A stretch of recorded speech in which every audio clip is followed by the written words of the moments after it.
Daily expenses மற்ற நாட்களில் விடுங்க, இது போர் சூழலாச்சு. எல்பிஜி சிலிண்டர்ஸ் இருக்குல்ல, இதோட விலையா இருக்கட்டும், ஃபியூயல் ப்ரைஸஸோட விலையா இருக்கட்டும், சேஞ்ச் ஆக வாய்ப்பு இருக்கு.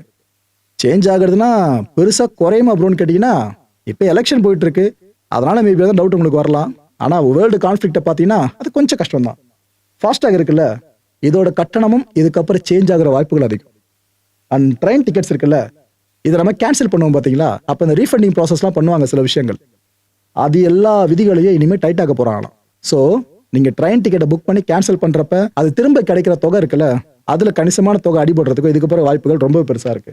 மக்களே, இந்த கான்டென்ட்டை பொறுத்த வரைக்கும் நாமெல்லாம் சிந்திக்க வேண்டியது ஒரே ஒரு விஷயம் தான். இவ்வளோ விஷயங்கள் அரசு பண்ணுறாங்க, இன்னொரு பக்கம் ப்ரைவேட் ஃபார்ம்ஸ் சார்ந்து எல்லாமே பொருந்துற மாதிரி இருக்கு.